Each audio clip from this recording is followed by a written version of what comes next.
L'école, voilà un sujet fondamental. Et aujourd'hui, on va en parler avec une députée bruxelloise qui a été fort active sur la question de l'enseignement et avec deux entrepreneurs qui ont des choses à dire justement sur l'enseignement et sur leur expérience, qui parfois a eu un lien avec leur parcours scolaire.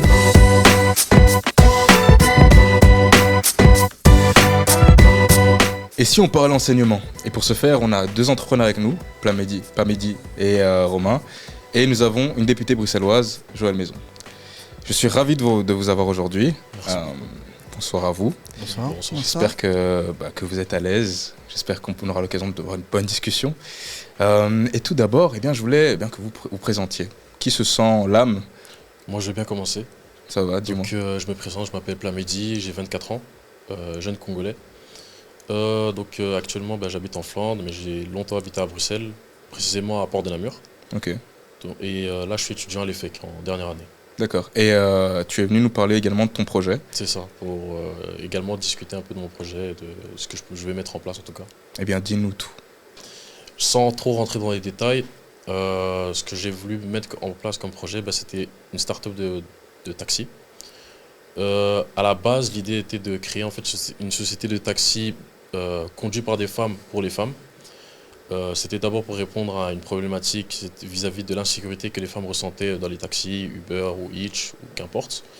Et c'était aussi, l'objectif secondaire, c'était aussi de mettre en fait la femme au centre d'un projet. Donc je trouvais que c'était important de pouvoir permettre à des femmes, soit qui étaient plus âgées, de pouvoir avoir une reconversion sociale, ou soit à des femmes qui ne connaissent pas le métier mais qui souhaiteraient s'immiscer, mais comme c'est assez bouché, vu qu'il y a beaucoup d'hommes, peu de femmes, d'avoir l'opportunité de pouvoir travailler dans ce genre de milieu-là, qui permettrait aussi à des femmes, à des mères de famille par exemple, d'avoir des horaires assez diverses, pour pouvoir s'occuper de leur famille et en même temps pouvoir travailler. Ok, super initiative. Et Romain, j'entendais également que tu avais un projet, tu as mis en place ton entreprise. Dis-nous tout. Oui, alors moi je m'appelle Romain. Ah oui. J'ai spoilé. Non, c'est pas grave. Si tu veux. Je suis français. D'accord. Et je suis arrivé en Belgique en 2018. Ça fait à peu près 5 ans, je crois, à peu près, si je calcule bien.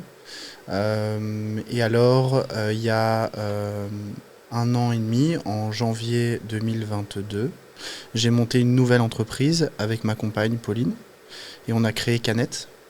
Et nous, alors, on accompagne les artistes et les créateurs à créer leur marque de textile. D'accord. Donc c'était ça à la base notre projet.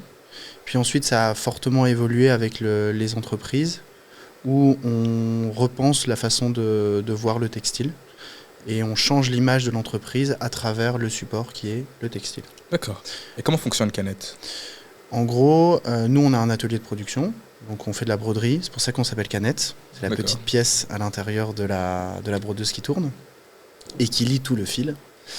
Et on fait des impressions aussi, on a aussi une unité dans le design.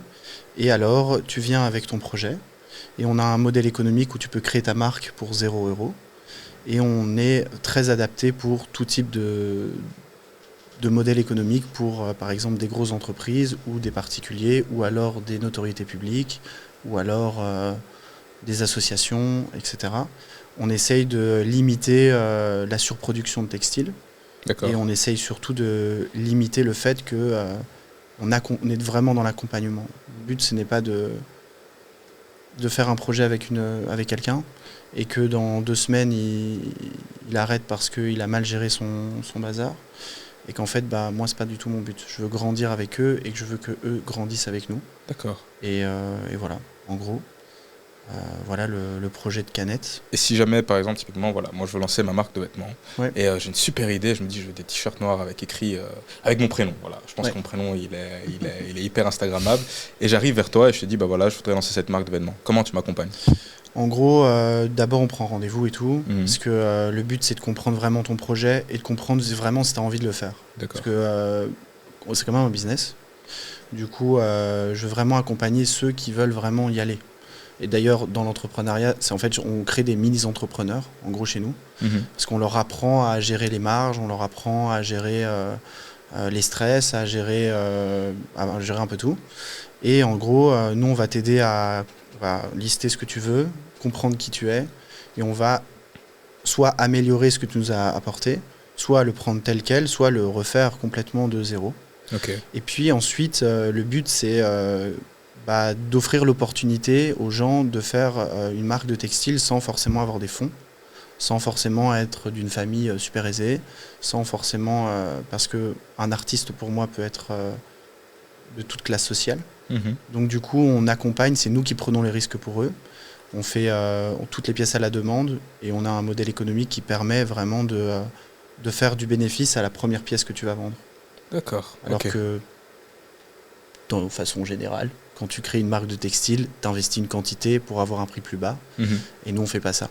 Parce que ça pousse à la consommation déjà. Et en plus de ça, ça fait prendre extrêmement beaucoup de risques. Je ne sais pas si c'est très français, mais ça fait prendre beaucoup de risques à la personne qui a investi dès le départ. D'accord. Et même si on réussit plusieurs séries de textiles ou séries de collections et que les 3 premières collections ont très bien fonctionné, il suffit qu'on se rate sur la 4e collection et tout ce qu'on a fait pendant les 3 collections est perdu. Donc, du coup, ça me donne une idée claire du projet. Et enfin, on a une 3e invitée avec nous, Joëlle.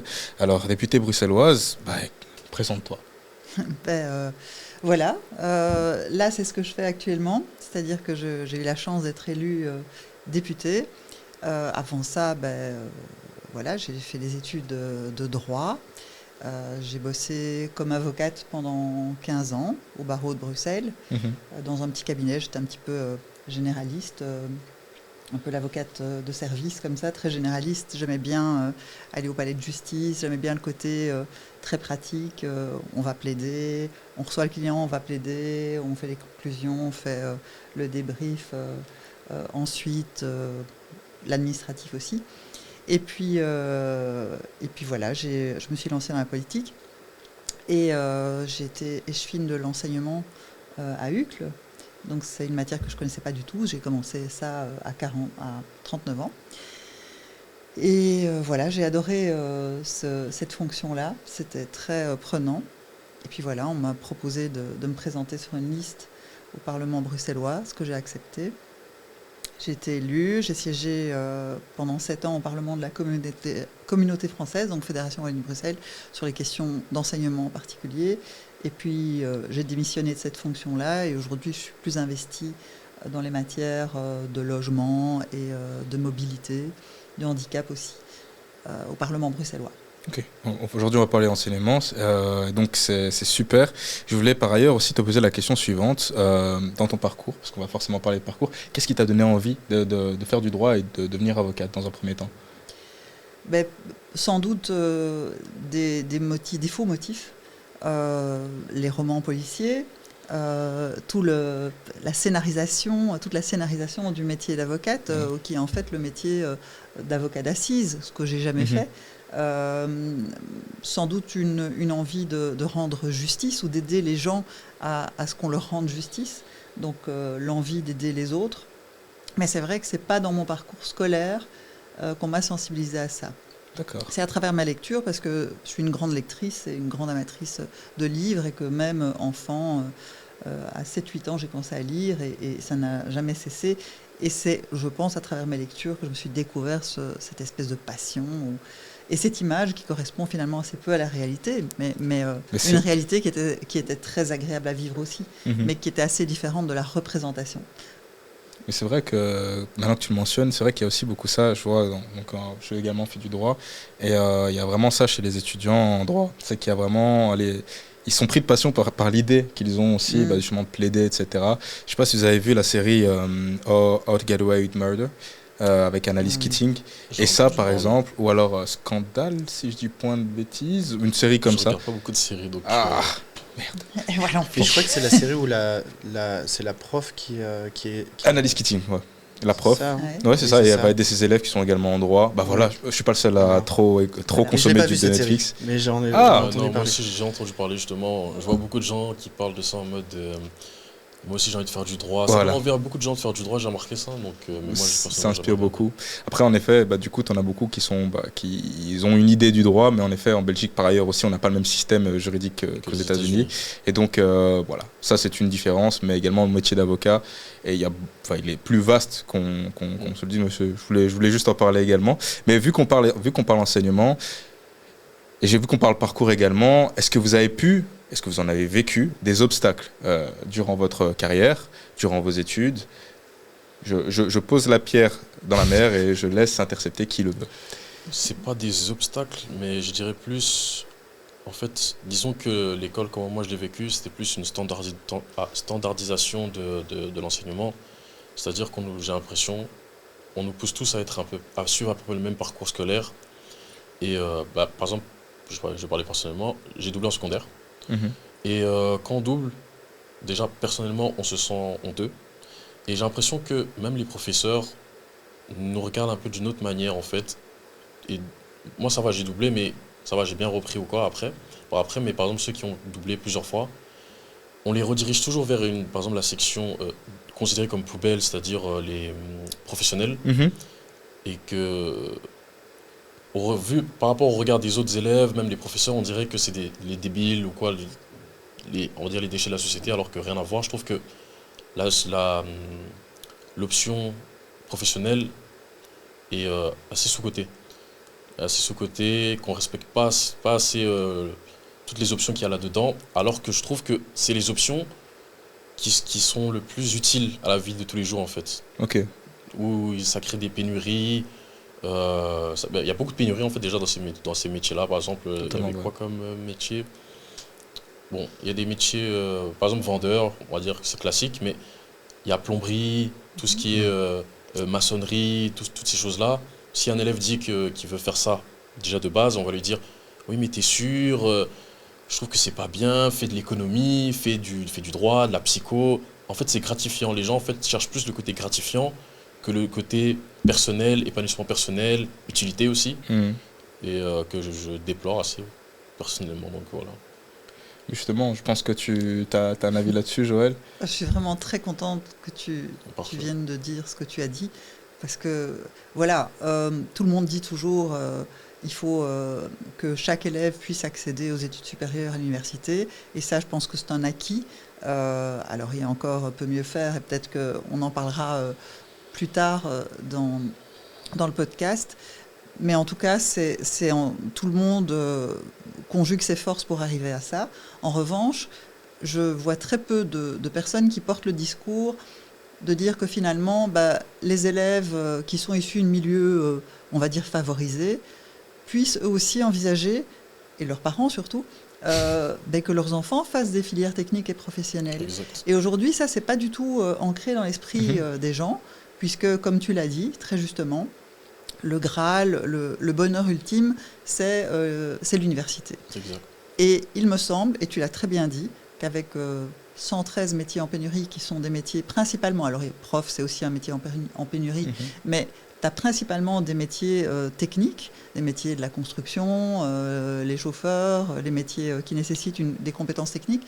Et bien ceux-là, voilà, c'est comme si c'était effectivement réservé aux élèves qui ont décroché ou qui ne se sentent pas à l'aise avec les compétences telles qu'elles leur sont inculquées dans le général. Et je crois que ça, c'est vraiment un très grand défi à réaliser.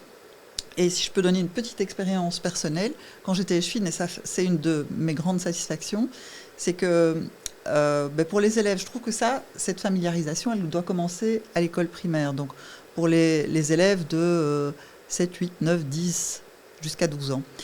Et j'invitais, pour dire les choses gentiment, mais les profs et les directions d'école à adhérer au projet suivant. C'était qu'en 5e et 6e, donc les élèves de 10, 11, 12 ans, puissent mêler les apprentissages théoriques avec la technique. Donc ils allaient à l'EFP, qui est un centre de formation.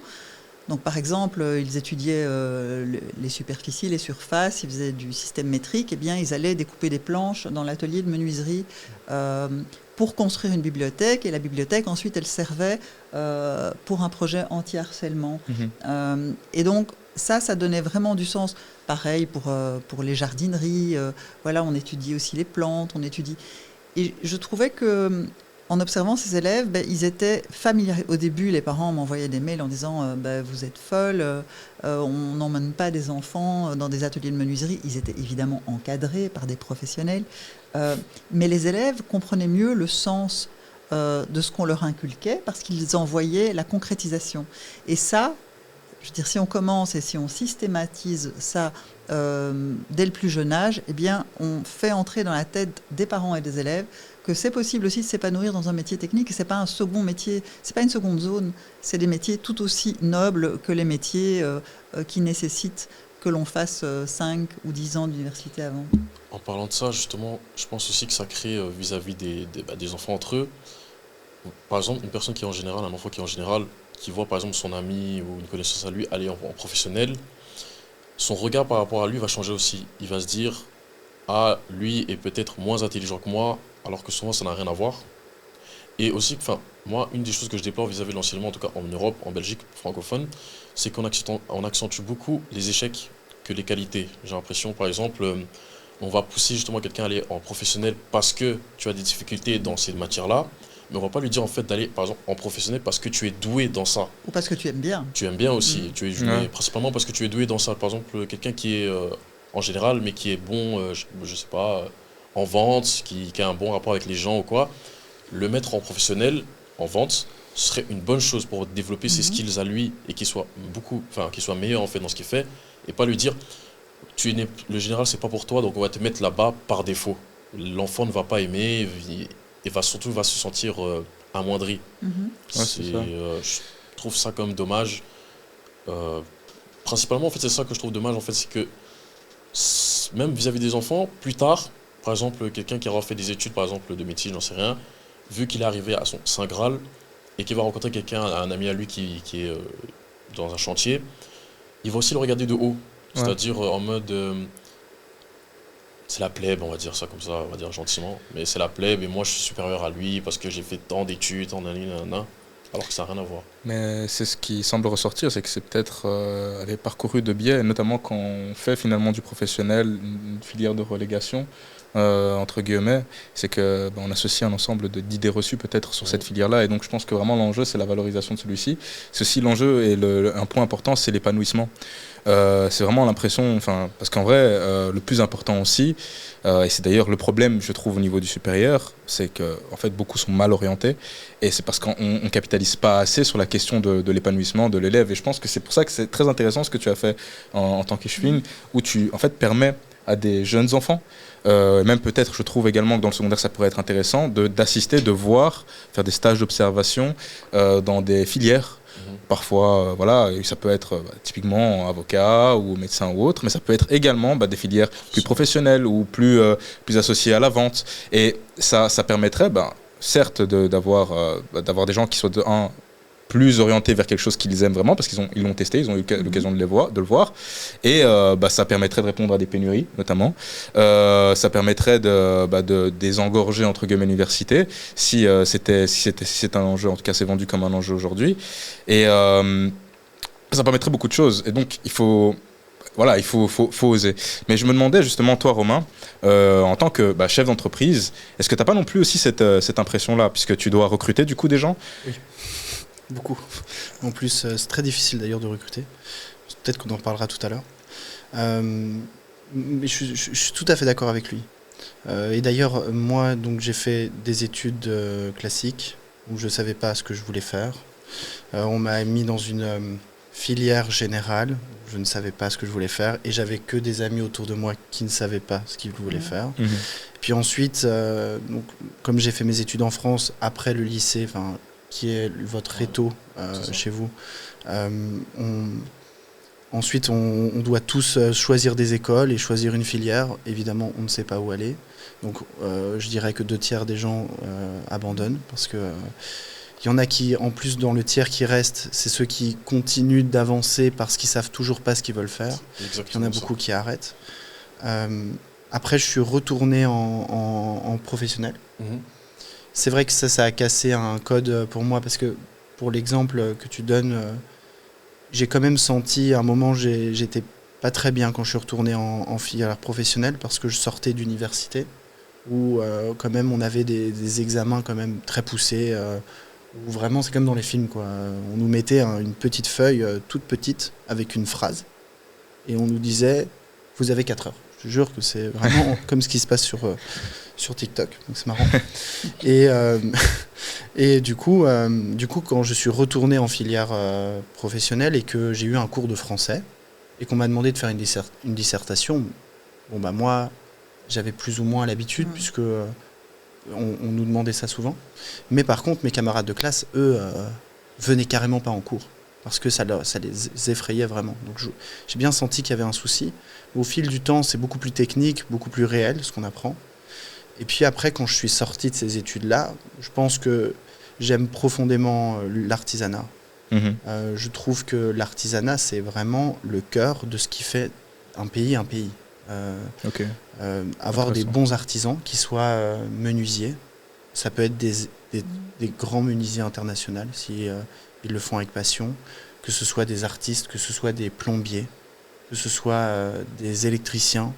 Moi, en tant qu'entrepreneur, quand je choisis mon électricien, je choisis pas. Tous les électriciens ne se valent pas. Et je pense que c'est aussi qui on est dans notre métier d'artisanat qui va faire en sorte que les projets vont se développer, les accompagnements vont se développer, on va se donner de la force entre nous. Et moi, je pense que l'artisanat, c'est très important aussi. C'est pour ça que je suis tout à fait d'accord. Parce que c'est vrai que dans l'inconscient, enfin, même pas dans l'inconscient, dans la tête de tout le monde, si par exemple j'ai envie de travailler dans... Moi, j'adore l'automobile, tu vois, par exemple. J'ai envie de travailler en tant que dans l'automobile. Bah, y a le métier échelon 1, qui est mécanicien. Et puis, il y a le métier échelon 20 000, qui est l'ingénieur qui va développer la Formule 1.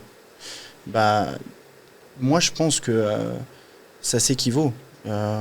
Quelqu'un qui a envie de travailler dans l'automobile n'a pas forcément envie de devenir ingénieur. Je pense qu'il a une pression sociale autour de ça, surtout d'où il vient à la base. Parce que je pense que c'est surtout ça.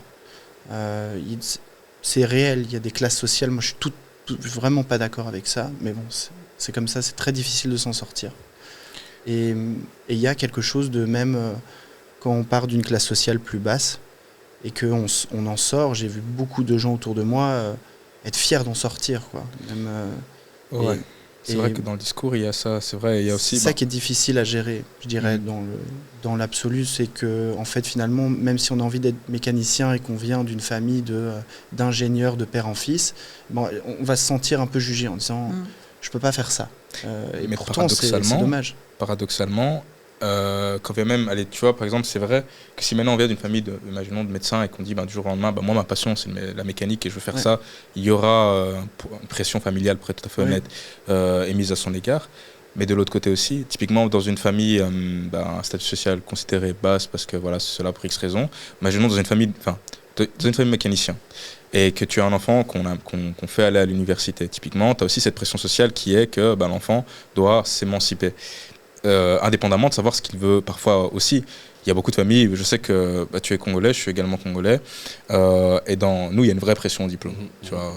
Donc il y a une vraie pression au diplôme et en fait tout n'est abordé que par le prisme du diplôme à Saint-Zagarez. Et ça donne une vraie pression. Il y a des gens qui par exemple ont d'autres intérêts, peut-être ils se sentent l'âme d'un artiste, ils ont une autre passion, mais parce que typiquement on a des attentes et que c'est porté comme étant le Saint Graal, on valorise uniquement la filière universitaire, finalement on ne jure que par ça. Mais on valorise, selon moi, on valorise le diplôme. Bon, dans le cadre d'un médecin, un chirurgien, j'espère qu'il a un diplôme. Désolé, mais j'espère qu'il n'a pas appris à changer une artère sur YouTube. Mais aujourd'hui, je pense savoir ce que tu vas dire. Ouais, mais aujourd'hui, pour moi, un diplôme. Moi, j'ai fait des études. Je suis même pas allé chercher mon diplôme à l'école. Il est encore dans leur dossier. Selon moi, à part dans certaines filières vraiment où on a vraiment besoin d'une expertise et surtout d'avoir des gens qui contrôlent l'expertise, parce que ça, vous m'avez compris avec l'histoire du médecin. Aujourd'hui, je pense qu'un diplôme n'est plus forcément nécessaire.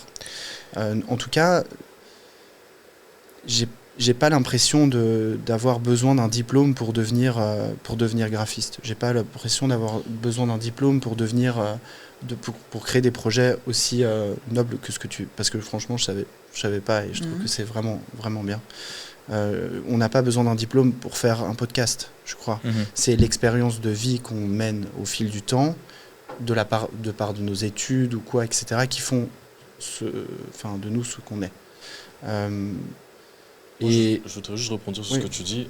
Moi, j'ai la même vision que lui, dans le sens où, personnellement, bon, j'ai pas encore eu la chance d'engager des personnes ou quoi, mais je pense que je privilégierais plus l'expérience de terrain que juste le savoir de l'école. Parce que quelqu'un qui a de l'expérience de terrain, par exemple, on le met à l'école, il saura quand même se débrouiller parce qu'il a déjà vu, il pourra même limite te donner des petits conseils. Oui, moi, dans mon expérience personnelle, je l'ai vu comme ça, donc je pense que c'est ça la réponse, il y en a. Tandis qu'une personne qui a juste l'expérience de l'école, en le mettant sur le terrain, ne saura peut-être pas gérer les imprévus qui peut se passer par rapport à son corps de métier ou quoi. Et comme tu as dit, en fait, justement, par rapport aux Congolais, déjà, nous, on parle d'expérience personnelle.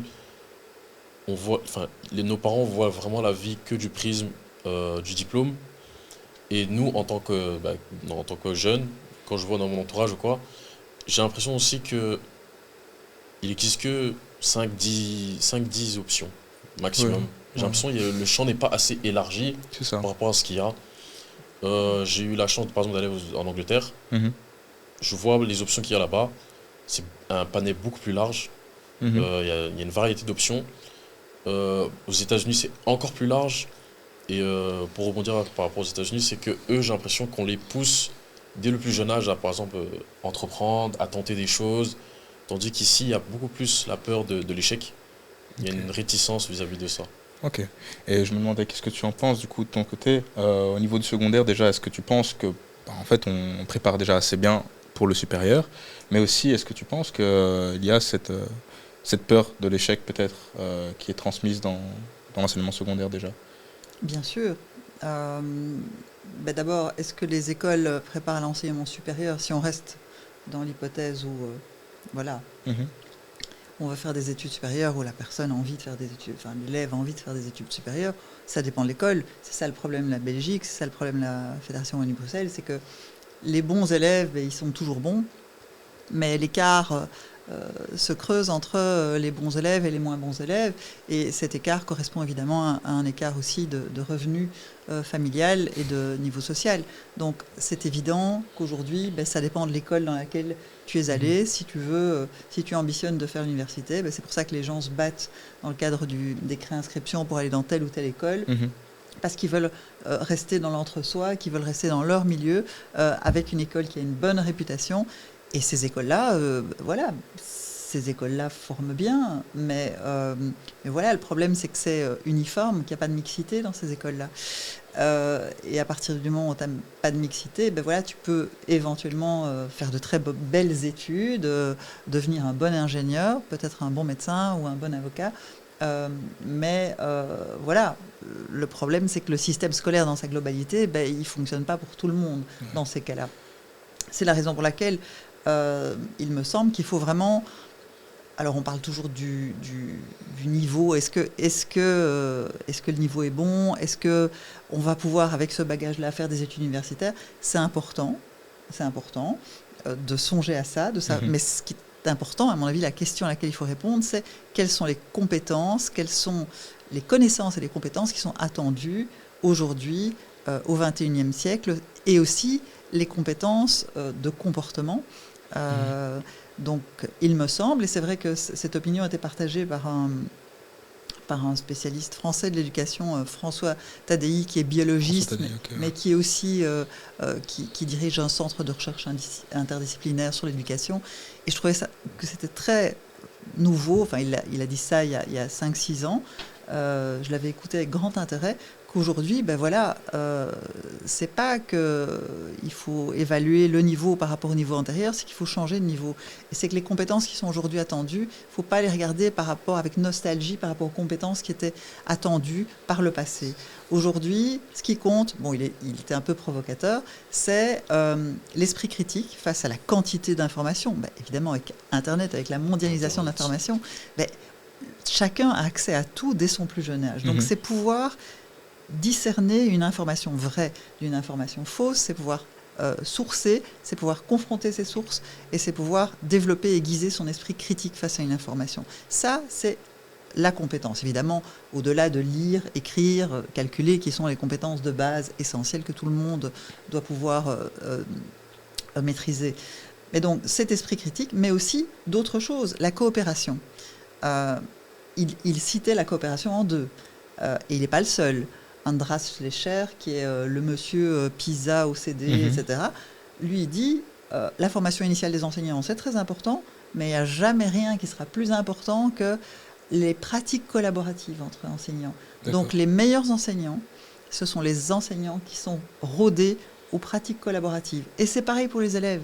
Aujourd'hui, il faut apprendre à coopérer. Qu'est-ce qu'on fait dans la société? Qu'est-ce qu'on fait dans sa vie affective, dans sa vie sociale? Qu'est-ce qu'on fait dans une entreprise? On coopère.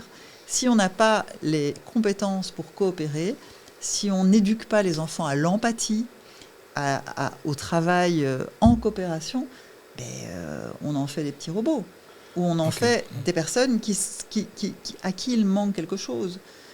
Il y a un jeu, je ne sais pas si je peux encore... il y a un jeu qui s'appelle le jeu des 3 figures, qui devrait être généralisé à l'école maternelle, donc chez les plus petits, où chacun, on sait, le harcèlement scolaire, c'est quelque chose qui prend malheureusement une part très importante, et maintenant, via les réseaux sociaux, etc., il y a 30% des élèves qui sont harcelés. Quand un élève est harcelé, il est malheureux, il ne peut pas... voilà, il y a un phénomène biologique qui bloque les apprentissages. Eh bien, à l'école maternelle, certaines écoles maternelles font de l'éducation, de la prévention au harcèlement par ce jeu qui s'appelle le jeu des 3 figures, où on demande à chaque enfant de 5-6 ans de prendre une posture, de jouer. Alors, il va jouer au harceleur, il va jouer au harcelé, ou il va jouer à la victime, ou à la personne qui observe. Et en fait, quand on endosse un rôle, on se rend mieux compte de ce que ça fait. Et donc, tout petit, alors qu'ils sont ni harceleurs ni harcelés a priori, voilà, ils jouent des rôles qui leur permettent de ressentir ce qu'on est dans la peau de quelqu'un qui est harceleur, harcelé, ou qui est un observateur qui se contente juste de regarder la scène sans intervenir. Donc, quand François Tadei dit les compétences, lire, écrire, calculer, mais la coopération, l'esprit critique, l'entraide, l'empathie, c'est pas des mots vains. C'est simplement, ça permet de développer des compétences qui sont attendues aujourd'hui dans la société et qui étaient peut-être moins attendues parce que la société était plus segmentée auparavant. Et maintenant, les parcours, ils sont plus diversifiés, ils sont plus évolutifs aussi. Les gens ne restent pas dans le même métier toute leur vie, c'est très rare. Et donc, la société a changé. La société change plus vite que l'école. Et donc, l'école doit entrer dans un processus réflexif qui va au-delà du pacte pour un enseignement d'excellence, qui est déjà une amorce positive, une bonne philosophie, mais ça ne va pas assez vite de mon point de vue. D'accord. Mais ce qui est intéressant dans ce que tu disais, et j'ai vraiment tilté au moment où tu as parlé d'empathie. Et moi, je vois l'empathie comme étant justement la capacité à se mettre dans la peau de l'autre et donc finalement partager son expérience. En tout cas, prendre les lunettes adéquates pour peut-être comprendre l'expérience de la personne. Et ça rejoint un peu ce que tu disais plus tôt. Donc quand tu disais que tu avais l'école et finalement tu visais par là, j'imagine, le contenu théorique et finalement la pratique qui, selon toi justement, est peut-être plus importante, plus intéressante. Moi je pense que, en fait c'est pas antinomique, je pense que vraiment les deux vont de pair. Je pense qu'il faut... Ça se complète, mais je pense que si on devait faire un pourcentage, peut-être ce serait 60-40 pour la pratique. Ok. Mais je me dis que peut-être tout le monde n'a pas l'occasion aussi d'avoir la pratique ou d'avoir et donc c'est là où le contenu théorique va pallier et donner une vision entre guillemets du monde, vision de la chose, et puis sur cette base-là, on pourrait du coup la pratique permettra de compléter, en fait avoir un rapport réel à la chose. Mais ce que je voulais dire par là plutôt, c'était que finalement moi, je vois une sorte de pont. En fait, je vois un lien dans la capacité, dans les pratiques collaboratives qui permettent finalement un meilleur apprentissage parce qu'on comprend de l'expérience je sais pas, on va donner un exemple. On est dans une entreprise, je serais prêt à parier que dans une entreprise où on est beaucoup plus collaboratif, où on communique davantage aussi, où finalement on a conscience et qu'on n'est pas juste un maillon de la chaîne, mais qu'on a conscience finalement du rôle de l'autre, qu'on a conscience finalement de l'expérience du rôle de l'autre, et que finalement il y a ce jeu d'échange, ça permettrait un meilleur processus qui amènera peut-être de meilleurs résultats. Et moi, je le vois comme ça. Dans un hôpital aussi, un chirurgien qui va mieux collaborer avec l'infirmière, qui va reconnaître son rôle, etc., ça va mieux s'articuler au bénéfice du patient. Je prends l'exemple du chirurgien qu'on avait pris tout à l'heure. Mais moi, je voulais rebondir sur 2-3 petites choses que vous avez dites depuis tout à l'heure parce que c'était très intéressant. J'aime beaucoup, c'est super. Par rapport à l'échec, parce que je crois que ça dépend de tout ça. Parce que personnellement, j'ai fait énormément d'échecs dans ma vie et j'ai pas pu faire des études à cause, pas de leur faute, mais parce que mes parents, ils n'avaient pas une situation qui me permettait de faire des études. C'est face à ces échecs-ci que j'ai dû arrêter mes études pour me mettre à faire de la pratique. J'aurais voulu peut-être rester dans le théorique, mais j'ai dû me forcer à faire de la pratique. J'ai essayé de revenir dans le théorique, mais on m'a repoussé dans la pratique, parce que je devais travailler pour payer mon loyer et pour vivre. Et là, je sais qu'il y a beaucoup d'étudiants qui travaillent pour payer leur loyer, mais là, en plus, moi je vivais sur Paris, et Paris c'est vraiment une ville compliquée. Et donc c'était complètement impossible. Je ne conçois pas qu'on puisse faire des études de chirurgien et en même temps travailler 25 à 30 heures par semaine. Ça me paraît à la limite du bizarre, même s'il y en a qui arrivent, mais franchement je les respecte beaucoup. Mais ça ne me paraît pas possible, en tout cas ça ne me paraît pas sain. Et puis c'est ces échecs-là qui m'ont poussé à rentrer dans la pratique, sauf que en tant que chef d'entreprise maintenant, quand on recrute du staff, et ce que tu dis sur le fait que d'avoir une entreprise très collaborative avec une communication saine, etc., c'est ce qu'on essaye de faire tous les jours. Et malheureusement, c'est très difficile de mettre ça en place parce qu'il y a quand même deux visions qui sont quand même différentes, divergentes. Je n'arrive pas à concilier, à expliquer à mes employés à quel point mes responsabilités ne sont pas les mêmes que les leurs. Parce qu'on essaye de mettre un lien très proche pour qu'ils essayent de comprendre qu'il n'y a pas de hiérarchie ou quoi, on essaye vraiment de faire quelque chose de sain. Mais quand même, il n'y a pas les mêmes pressions et donc du coup, des fois c'est un peu particulier. Et quand ils sortent de leurs études théoriques et qu'ils ont fait un stage ou deux de pratique, quand ils arrivent directement dans le bain, dans le cadre d'une start-up qui se développe tous les jours, tous les mois ça change, ils paniquent. Et j'ai eu beaucoup de staff qui ont du mal à s'intégrer à ça. Pas par manque de volonté, pas par manque de courage, pas par manque de compétences, surtout pas d'ailleurs. Des fois, il y en a qui sont beaucoup plus compétents que moi. D'ailleurs, c'est le but de recruter des gens beaucoup plus compétents que soi. Ça me paraît un peu bizarre de faire l'inverse. Mais du coup, c'est très compliqué de leur expliquer que ce qu'ils ont appris à l'école, c'est ce que je leur dis, ils doivent le désapprendre pour réapprendre à travers l'entreprise leurs compétences. Si je leur demande de faire une marque, ils vont suivre une procédure qu'on leur a appris à l'école pendant 5 ans. Et en faire une avec un client qui est en face de toi et qui n'est pas un professeur. Et que, en plus de ça, la finalité de la marque peut découler sur des dégâts qui peuvent être très importants, qu'ils soient positifs ou négatifs, ça met une pression que souvent ils ont du mal à gérer. Et ça, c'est vraiment très compliqué. Et voilà. C'est ce que je voulais dire par rapport à l'échec, c'est que l'échec nous permet de rentrer dans la vie pratique. On ne choisit pas parfois de rentrer dans la vie pratique. Okay. J'ai pas choisi. Et ça m'a appris beaucoup de choses, mais c'est quand même assez éprouvant parfois. Et que quand je vois des élèves qui font, par exemple, moi quand j'étais petit, je voulais être designer automobile, mais je pouvais pas. Et quand je vois des jeunes qui sont designers automobiles parce que ils ont la capacité de continuer de vivre chez leurs parents, d'avoir vraiment un confort d'éducation vraiment. C'est ça le manque d'accompagnement, je dirais que ce qui est très difficile, c'est de sortir de ça pour aller ailleurs. C'est très compliqué. Okay. Et voilà. Et donc du coup, nous, en tant qu'entrepreneurs qui viennent de l'ombre, un peu comme ça, enfin du bas, la motivation aussi, c'est de se débrouiller par soi-même, et donc on apprend d'autres capacités, d'autres compétences, parce qu'on sort vraiment de la street, quoi. Sur le temps. Voilà, c'est ça. Et je suis obligé de recruter des gens qui sortent de ça aussi, parce que sinon, des fois, il y a un problème qu'on comprend, enfin, on se comprend pas, parce qu'on n'a pas vécu les mêmes expériences. Et c'est vrai que tu apportes une toute autre dimension. Parce qu'il y a une cam qui nous a lâché. Ça. Ouais. La tienne, justement. On va couper. C'est pas la tienne, c'est 40. Ouais, j'ai vu. Là, on va monter à 1 heure de toute façon, je pense. Et moi, je voulais répondre à ce que tu avais dit par rapport à la coopérative. D'accord. C'est vous. Moi, les FEC, ils font ça. Enfin, les professeurs, certains professeurs le font. Par exemple, notre prof de langue, à la fin de l'année, par exemple, nous a proposé, oui, qu'est-ce que je pourrais améliorer par rapport à votre expérience que vous avez vécue cette année avec moi pour les élèves de l'année prochaine. Donc, une autre manière de faire, comment je pourrais donner le cours de cette manière-là.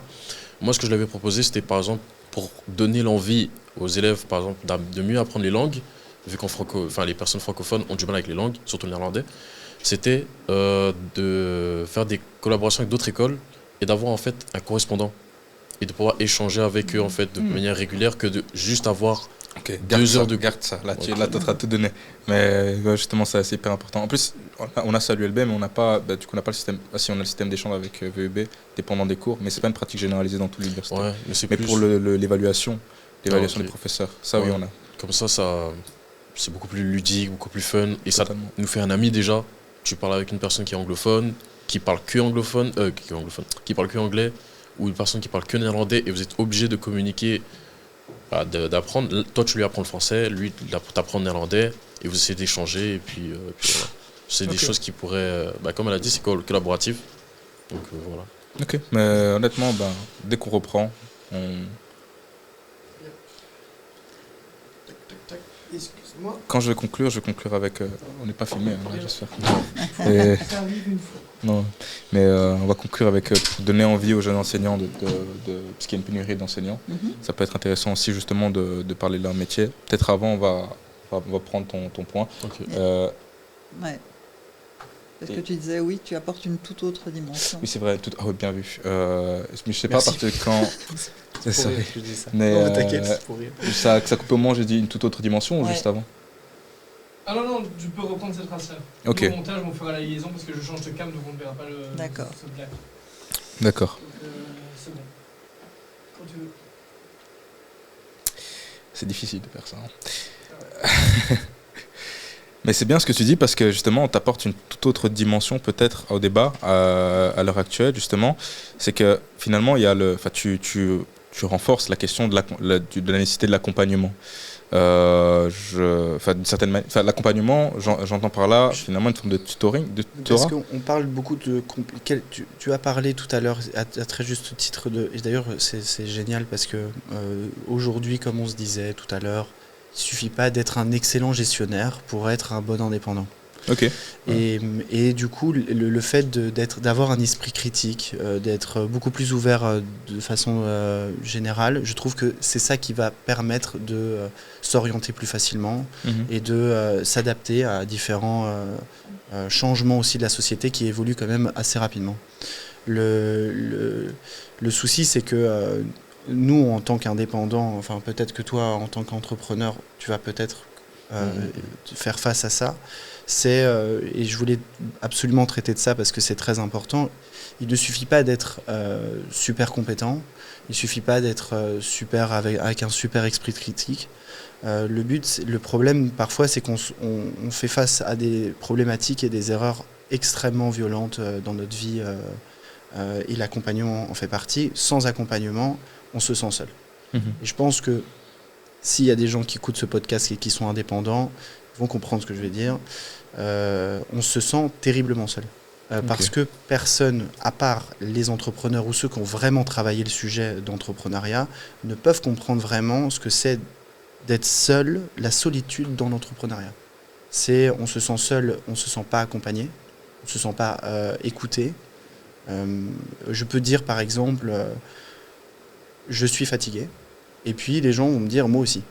Puis je lui dis, ça dépend, oui, à quel niveau ? C'est pas le même degré de fatigue. C'est ça. Ou alors d'autres problématiques qui sont très intéressantes, qui nous arrivent en ce moment chez Canet, en fait c'est à la fois une bonne nouvelle, à la fois une très mauvaise nouvelle pour nous. Aujourd'hui, par exemple, on travaille vraiment 7 jours sur 7 avec Pauline, mon associée, ma compagne. Donc on met notre vie privée de côté. J'ai choisi de mettre de mes 20 ans jusqu'à, je ne sais pas, de côté, pendant que tous mes amis sortent, font la fête, font dans des bars. Moi, j'arrête de faire ça parce que sinon, ça met en danger ma vie, parce que ma vie dépend pour le moment de mon entreprise. Je fais une erreur dans mon entreprise, je perds tout ce que j'ai mis. Et donc, du coup, on est surchargé à l'atelier parce que ça fonctionne très bien, parce qu'on a un modèle économique qui est adapté à plusieurs personnes. C'est très bien. Les gens disent, c'est super, ça fonctionne, non ? Moi, ça m'angoisse. Ça m'angoisse de recevoir 30 mails par jour. Ça me stresse parce que je me sens seul à cause de ça. Bon, ça peut paraître un peu bizarre, mais c'est, je pense, dans l'accompagnement aussi scolaire, où parfois je me sentais seul aussi, pas compris. Tout le monde dans la classe comprenait, moi je comprenais pas. Et je disais, et puis les gens continuent d'avancer. Et parfois on se sent seul à cause de ça.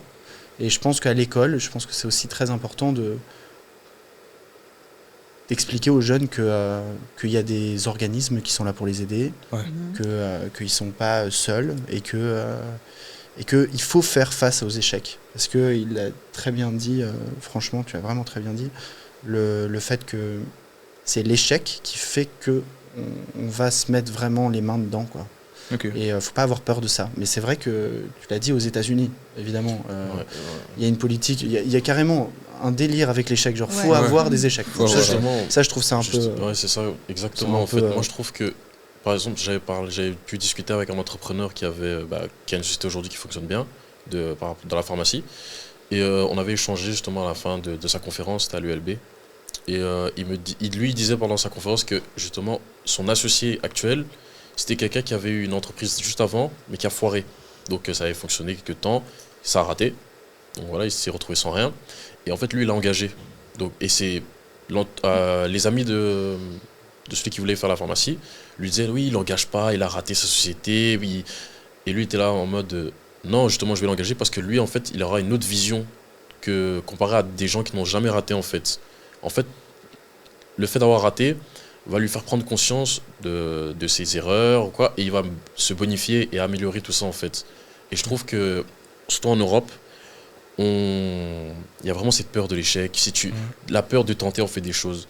Moi, je me suis vraiment lancé dans l'entrepreneuriat. Honnêtement, je me lance en me disant, même si je rate, c'est pas un souci, je vais rebondir, ça me servira toujours d'expérience. C'est une plus-value, en fait, dans ma vie de tous les jours, que des étudiants, par exemple, qui sortent juste fraîchement de l'université n'auront pas, peut-être. Moi, j'ai vu, on va dire, comme il a dit, j'étais dans la street, j'ai pu voir les choses d'un autre prisme que vous, et ça me sera bénéfique. Mais ce que je veux te dire par rapport à ça, c'est la question est, est-ce que ça s'apprend ? Je ne sais pas. Mais ça, c'est ça, moi, la question que je me pose tout le temps. On pourrait poser la question. Est-ce que vraiment le fait d'être dans la résilience, dans le fait d'être déterminé, avoir pas forcément confiance en toi, on n'a pas besoin forcément d'avoir de confiance en soi pour faire de l'entrepreneuriat, mais ces capacités à vraiment être solide face à l'adversité, est-ce que ça peut s'apprendre à l'école ? Parce que c'est ça, en fait, le vrai... Je pense que c'est une question de mindset avant tout. Oui. Je pense que là, changeons la narrative, du coup. Peut-être ayons une culture un peu de l'échec. C'est bizarre à dire également comme ça, une culture de l'échec, mais ça serait basé sur certains... Parce que tu as mentionné un ensemble de capacités qui sont de l'ordre du soft skills, finalement. Oui. La résilience, la capacité, finalement, aussi à... L'empathie aussi, qui était une très bonne mentionnée. Et justement, c'est là où, finalement, ça me permet de poser une question que je voulais vous poser avant que vous arriviez. C'était, finalement, peut-on apprendre, pas que l'entrepreneuriat, mais un ensemble un ensemble de soft skills de manière générale qui seront utiles à la vie de tout un chacun, que ce soit dans l'entrepreneuriat mais également à côté, qui permettraient de répondre aussi à la question de l'accompagnement quand on se sent seul finalement ce cycle, parce que les gens ne vivent peut-être pas les mêmes expériences et peut-être que dans ta bande d'amis justement il y en a qui travaillent, ils ont leur vie, etc., et ils comprennent peut-être pas la réalité d'un indépendant et finalement, je me dis qu'au niveau scolaire, il y a peut-être moyen de faire quelque chose. Je me tourne vers toi, Joël, pour voir si peut-on peut-être avoir un cours de citoyenneté active, j'en sais rien, j'invente ça comme ça, où on aurait des cours pratiques qui permettraient notamment de faire un peu de compta, de droit, ou d'avoir une bonne gestion financière, ou également un discours interreligieux, qui permettrait d'armer en fait le jeune étudiant en soft skills. Oui, je crois qu'aujourd'hui, à part à l'école maternelle, dans la petite école, je traduis pour toi. Oui, ne t'inquiète pas. À part à l'école maternelle, où il y a beaucoup de manipulation, il y a beaucoup de concret, en fait, l'école, c'est très théorique et c'est un peu désincarné du réel. On a des apprentissages. Alors évidemment, les compétences, je l'ai dit, lire, écrire, calculer, sont essentielles, aussi pour s'intégrer dans la vie en société, indépendamment du milieu professionnel. Mais il me semble qu'on aurait vraiment à gagner, c'est aussi la philosophie du pacte d'excellence, mais à décloisonner le théorique du pratique, à compléter le théorique par du pratique et à donner, comme tu l'as indiqué, des lignes directrices très claires. Alors tu as parlé du dialogue interreligieux, moi je trouve que c'est très important. On a aujourd'hui des élèves qui sont séparés par religion, suite au choix de leurs parents, ou en morale. Il y a heureusement 1 heure de philo et citoyenneté, voilà, mais ce n'est pas suffisant pour apprendre un petit peu la rhétorique, la philosophie pas au sens complexe du terme, mais au sens premier du terme. Mais je crois qu'il faudrait vraiment une dimension, comme tu l'as indiqué, de dialogue interreligieux, parce qu'on vit dans une société où il y a plusieurs religions qui coexistent et on ne connaît pas la religion de l'autre, en fait. Et on a des représentations sur la religion de l'autre, mais on ne connaît pas la religion de l'autre. Donc ça, ce serait... Voilà. Il y a aussi des initiatives qui se prennent dans certaines écoles, qui sont des initiatives, et que je trouve très positives, qu'il faudrait systématiser. C'est rendre des apprentissages plus concrets. Par exemple, comment on gère un budget? Pourquoi est-ce qu'on n'apprendrait pas aux élèves ce que c'est, comment on signe un bail, des choses dans lesquelles on se retrouve dans la vie quotidienne, parfois très désarmé, même si on a des tas de connaissances théoriques. Comment gérer un budget? C'est quoi un budget? Un cours d'éducation financière. D'autant plus que, quand j'étais au Parlement de la Communauté française, j'avais posé la question à la ministre, parce que j'avais lu une étude qui démontrait que, ils avaient comparé évidemment des classes comparables, et les élèves, c'est une étude sur le long cours, et les élèves qui avaient bénéficié de cours d'éducation financière, très concrets, très pratiques, ils étaient moins endettés que les autres. Et le rédacteur de l'étude avait conclu que on diminuait par 5 les chances d'être, ou les malchances d'être endetté ou de poser de mauvais choix financiers si on avait eu des bribes et des rudiments de cours d'éducation financière, mais très, très concrets. Je crois vraiment qu'aujourd'hui, et certaines écoles le font, certains profs le font, je ne veux pas du tout jeter la pierre, je veux simplement dire qu'aujourd'hui, on est un peu désincarné du monde réel, et il faudrait vraiment aussi, dans une optique d'orientation, montrer un maximum de choses, pratiquer un maximum de choses, techniques, théoriques, débattre d'un maximum de choses, collaborer, coopérer, apprendre tout cela, et aussi dans la perspective de pouvoir poser un choix. Donc éduquer finalement à l'orientation dès le début de la scolarité. D'accord.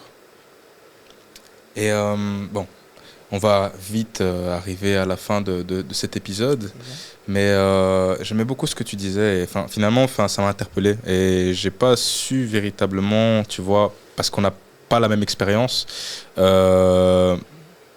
Finalement, essayer de me connecter avec toi et me dire, finalement, je comprends concrètement ce que tu vis typiquement.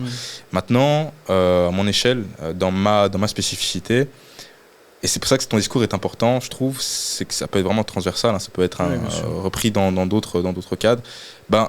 Je disais que j'arrivais pas à me connecter, mais d'une certaine manière, j'arrive à me connecter. Parce que tout simplement, oui, des fois, j'ai une vie qui est différente de celle de mon ami. Et aussi, je suis une personne différente, etc. Hein, et je gère les choses différemment. Mais du coup, il y a aussi cette difficulté parfois pour les uns et les autres à se comprendre. Parce que tout simplement, quand ils me disent par exemple qu'ils sont fatigués et que je leur demande pourquoi, ils vont me donner un ensemble de raisons. Je vais être là, je vais me dire ah ok d'accord. Et puis après finalement si je devais être fatigué pour les mêmes raisons, eh bien alors là je serais presque mort en fait à ce stade-ci. Et c'est ça qui est intéressant, c'est que finalement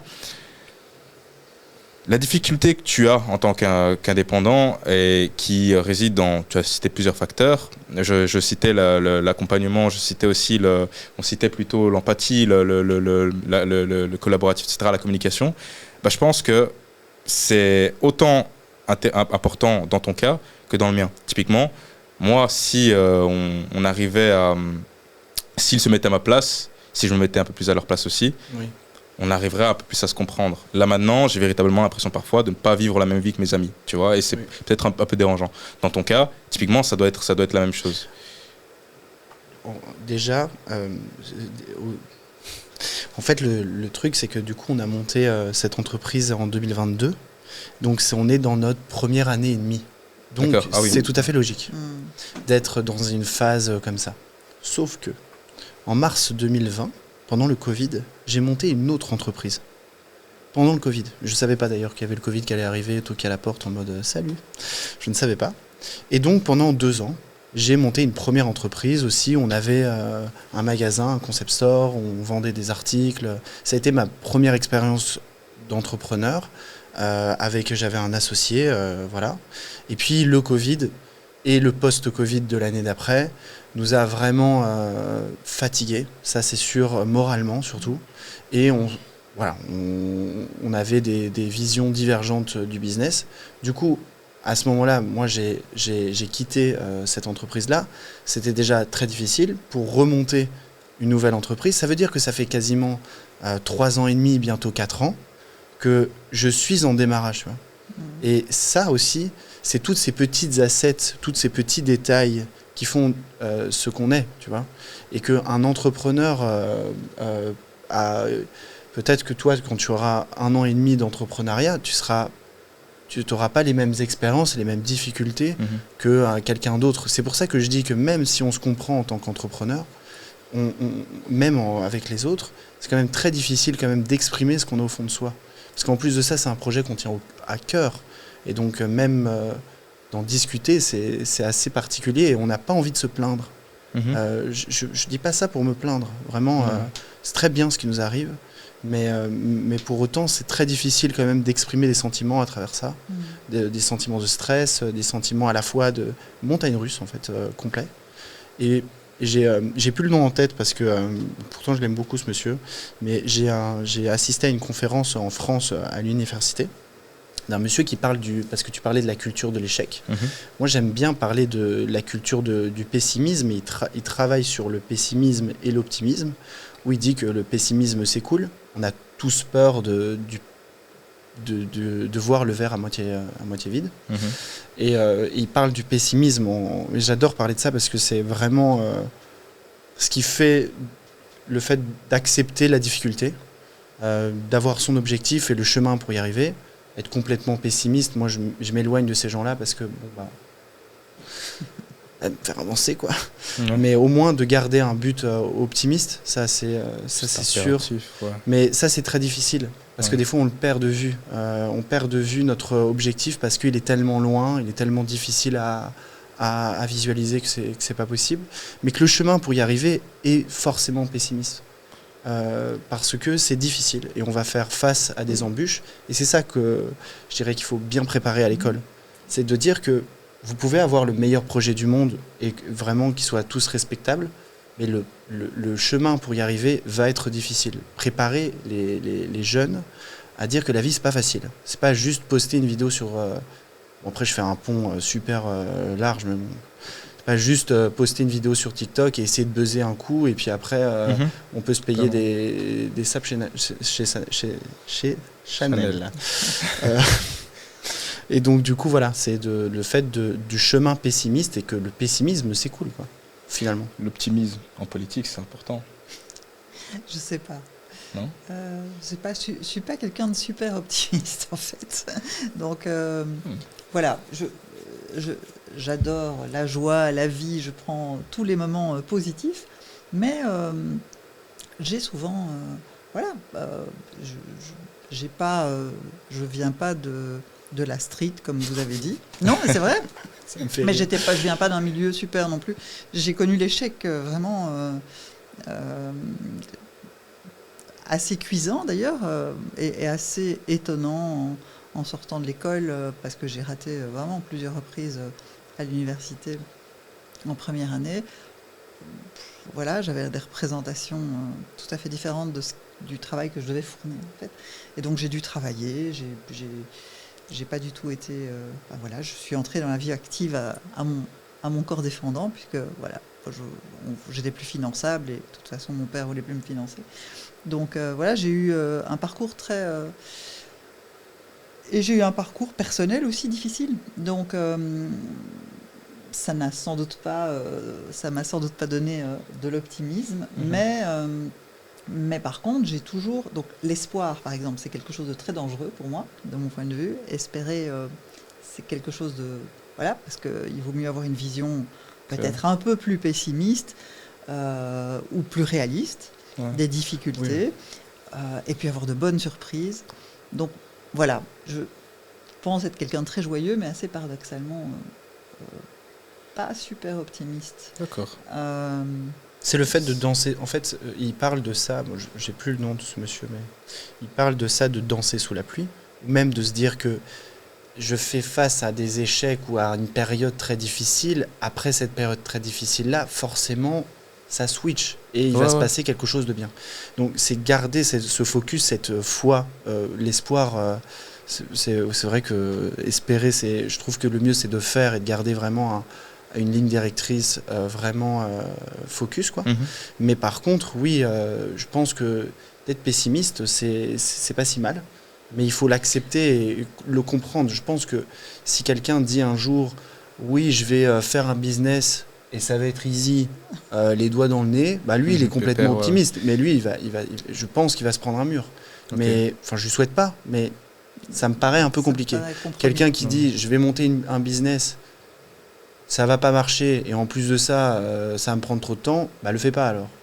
Puis alors, il y a aussi des gens qui disent, je vais monter un business, ça ne va pas fonctionner, mais par contre, je vais bien me marrer, ou j'aurais bien appris, finalement le but, la finalité, c'est quand même de créer quelque chose et que ce soit ancré.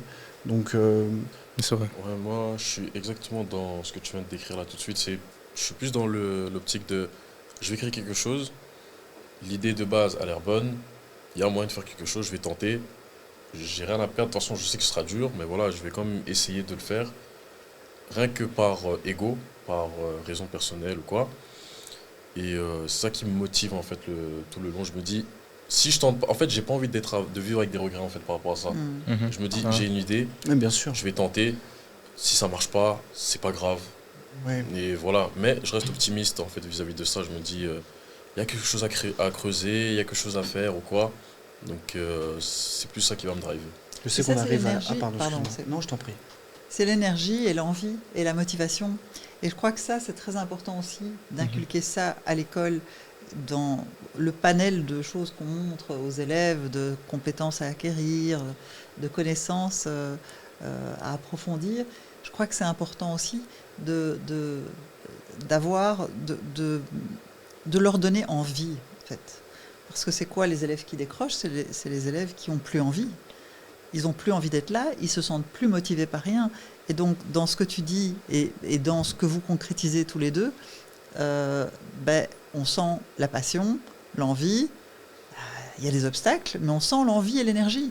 Et quand je dis que je suis pessimiste, je ne suis pas quelqu'un de spécialement optimiste ou pessimiste, je ne sais pas en fait, mais j'ai de l'énergie, j'ai de la motivation et de l'énergie. Je crois que ça, plus que l'optimisme, la motivation et l'énergie, l'envie, C'est ça qui... D'où vient l'énergie. Justement, moi, mon déclic, je l'ai eu que justement l'année passée. Donc, je passais en 3e année justement à l'EFEC. Et il y a des spécialisations à partir de la 3e. C'est-à-dire que moi, je suis en marketing, mais il y a plusieurs domaines en fait dans le marketing. Et honnêtement, j'avais un ras-le-bol de l'école. Donc, franchement, à ce moment-là, je voulais arrêter. Donc, j'étais plus là en mode, comme on l'avait dit juste avant, je fais des études. Je sais pas où je vais, mais bon, je le fais parce que voilà, il faut le faire, il faut que je termine au moins que j'ai un diplôme. Et j'ai eu un déclic en me disant, j'ai envie d'utiliser tous les savoirs que j'ai appris à l'école tout de suite et pas après, en fait. Donc pas dans 1 an, pas dans 2 ans ou quoi. Et donc je m'étais dirigé vers l'option entrepreneuriat et innovation à l'EFEC, justement. Et le premier quadrimestre, en fait, c'est faire une start-up. C'est-à-dire, faire une start-up, on sait tous que c'est une start-up. Donc de septembre jusqu'à décembre, on est évalué vis-à-vis de ça. La conception, le plan financier, tout ce qu'un entrepreneur en fait, doit faire dans la vie de tous les jours, on doit le faire, mais c'est en groupe. Donc c'est différent de le faire tout seul. Et en fait, le déclic que j'ai eu vis-à-vis de ça, c'était que moi, je voulais faire quelque chose à l'école, ok. Je suis supervisé, mais je voulais l'exporter dans la vraie vie. Et moi, par exemple, contrairement à des gens de ma classe ou quoi, j'ai fait un service là où les autres ont plus fait quelque chose pour valider le cours, en fait. C'est là qui a été la différence. Donc honnêtement, si j'avais pas eu ce déclic-là, franchement, je pense que j'aurais peut-être arrêté l'école directement. Juste si je peux prendre une dernière minute sur ce que tu viens de dire. Par exemple, quand on te demande de faire une start-up, on te demande de faire des plans financiers, etc., comment réfléchissez bien à votre idée, mais on t'apprend pas à gérer une inflation, on t'apprend pas à licencier quelqu'un, à être face à quelqu'un que t'aimes bien et dire c'est terminé, parce que on t'apprend pas à faire ça, on t'apprend pas à gérer, et je pense que c'est tout ça, c'est ça qui fait le cœur d'une vraie gestion de start-up. Et c'est ça qui est dommage, je trouve, parce que on a l'impression que créer une start-up, c'est juste trouver la meilleure idée, trouver le meilleur modèle économique, les trucs et tout, mais pas du tout.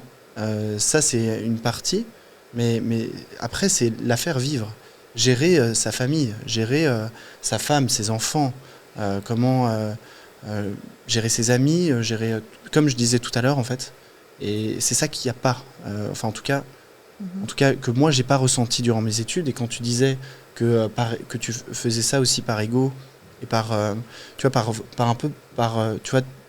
moi en tout cas c'est par revanche sur la vie aussi, que pendant mes études en fait on m'a mis de côté, où j'étais en échec scolaire, etc. Et je prends un peu cette revanche sur ma vie en me disant je vais faire, et tout seul, et comme ça on verra. Maintenant il n'y a personne qui pourra me dire quoi faire, ou que je ne suis pas compétent pour faire quelque chose.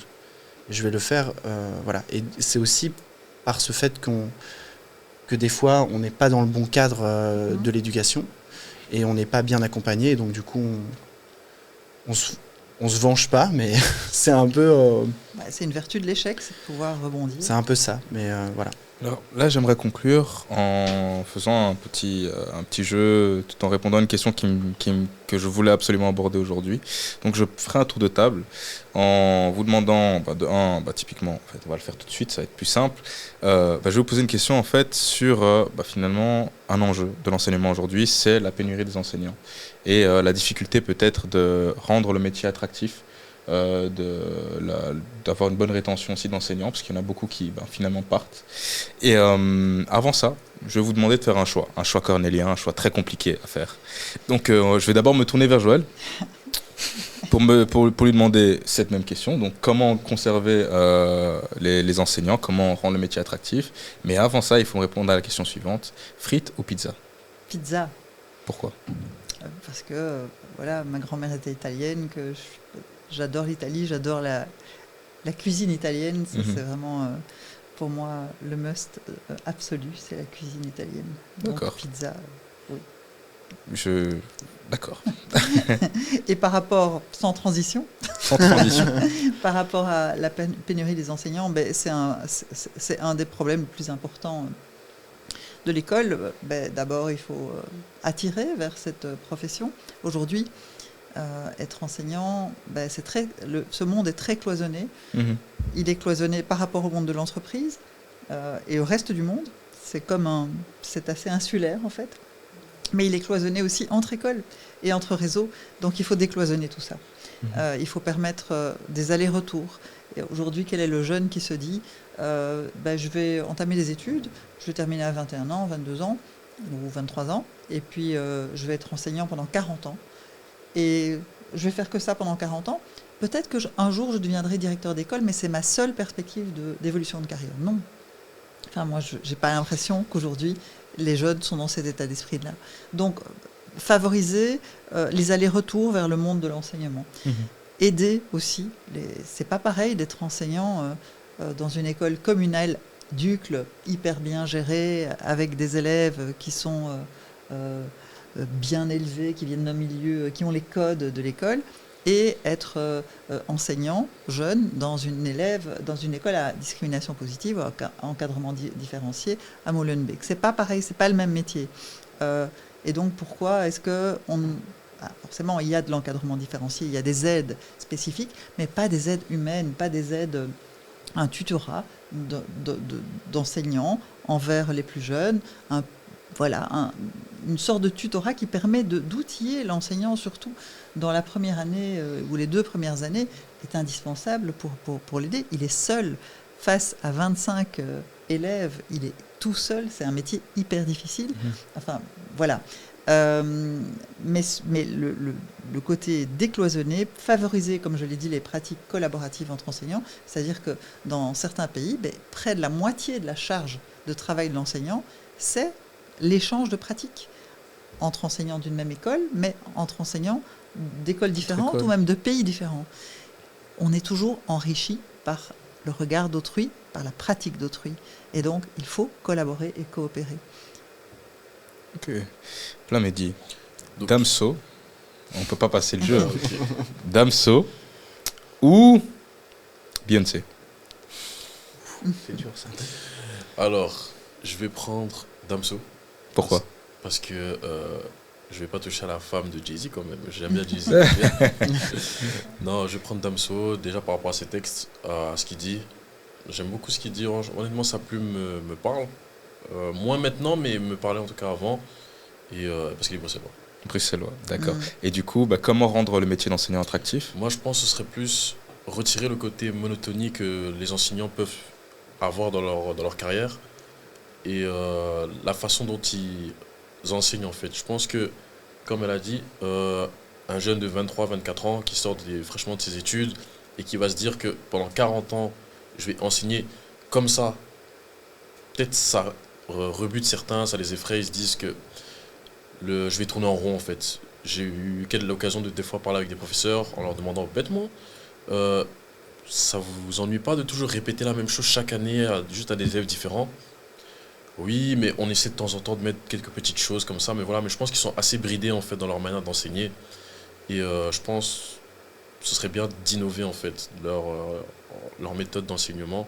Et comme Mme Joëlle elle a dit, tout ce qui est collaboratif en fait, ce serait bien déjà pour changer en fait, tout simplement. C'est comme si on changeait d'environnement, en fait, ça ferait du bien à leur mental et ça ferait du bien aussi aux élèves en fait. Donc, voilà. Et du coup, à ton tour, Romain, mais attends, la question, elle est incroyable. Je te jure, et il n'y a qu'une seule bonne réponse. Oh mon Dieu, quel stress. France ou Belgique? Ouf. Mais je vais devoir me justifier. Ouais, ça dépend de la réponse. Mais je dirais que... Je dirais quand même la France. Fallait me faire plaisir. Mais dans son intégralité, dans sa façon, c'est culturel. J'ai compris quand je suis arrivé en Belgique, souvent je demande aux Belges pourquoi les Français, à part les expatriés et les étudiants, viennent en Belgique, mais pour les Belges. Vraiment, c'est pour les Belges. Parce qu'on vous trouve vraiment sympa, on vous trouve simple et vraiment pas de... Tu vois, vous êtes vraiment vous, et c'est pour ça qu'on vient vivre ici. Je veux pas retourner vivre en France. Ok. Mais la France me manque. Je parle de culturellement, ça me manque. Ça me manque d'aller chez le fromager. Ça me manque de me dire cet été on va soit en Vendée, soit en Bretagne, soit en Normandie. Ça me manque d'aller dans la campagne française. ça me manque la gastronomie française. Et tout ça, c'est pas... j'ai peur au début qu'on me dise « ouais, vous êtes des chauvins ». Mais en fait, j'ai pas l'impression que ce soit vraiment on est éduqué comme ça à l'enseignement d'ailleurs, avec l'histoire de France, les trucs, etc. Puis quand je viens en Belgique, alors j'ai un rapport beaucoup plus humain. À Bruxelles, j'aime beaucoup cette ville.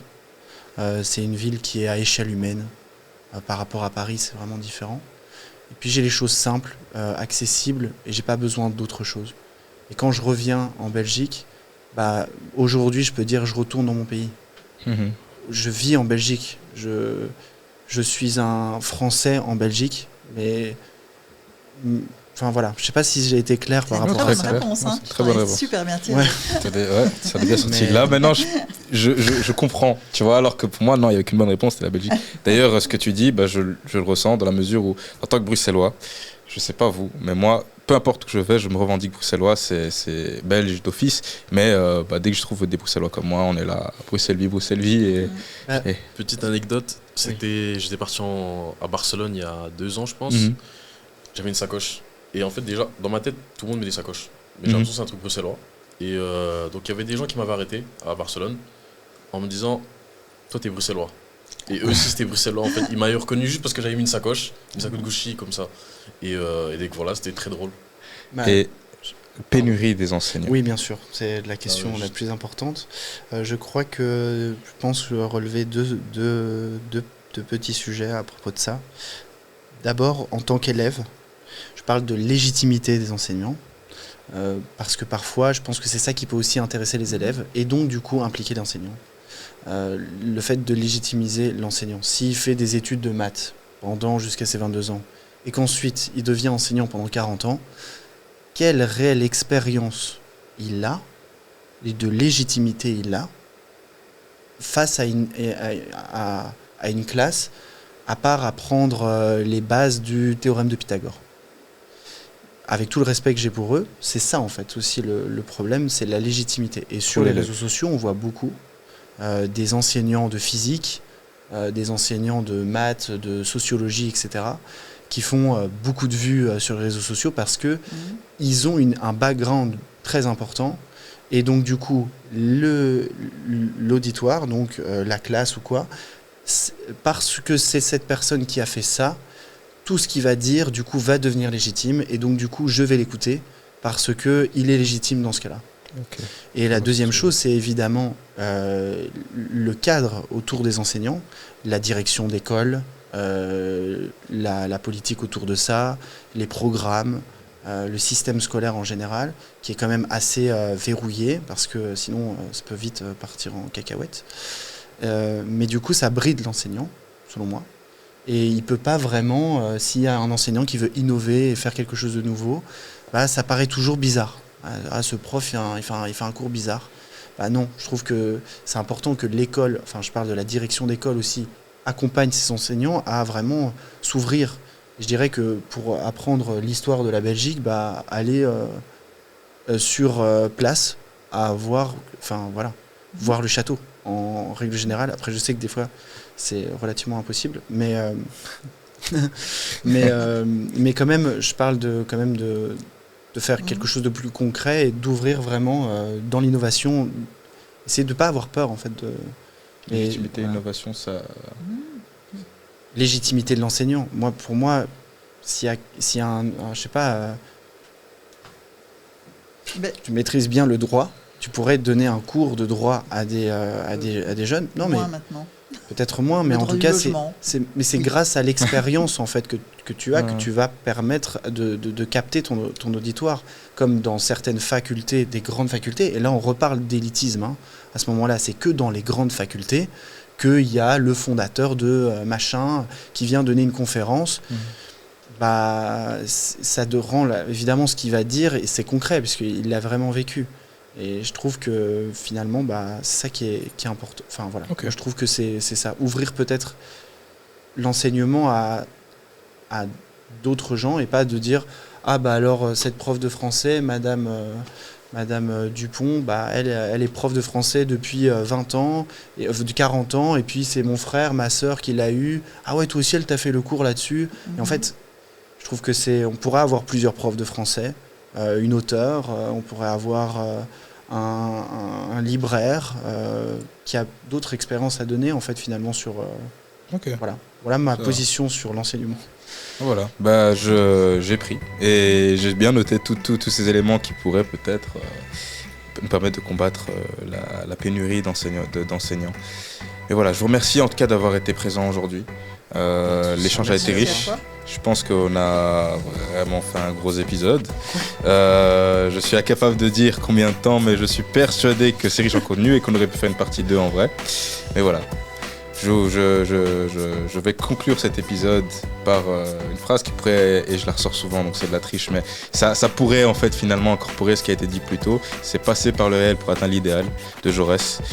On l'enseigne beaucoup je pense en France et voilà, je pense que ça illustre un peu ce que vous disiez avec l'optimisme, le pessimisme. Voilà. Donc voilà, une bonne soirée à vous et à très vite. Merci beaucoup. Merci. Au revoir. Alors nous voilà à la fin d'une riche saison. Il y a eu pas mal d'informations, pas mal de rires, beaucoup de donuts et vraiment beaucoup d'expériences partagées. J'ai été vraiment content d'accueillir tous ces intervenants et je vous dis en fait à très vite.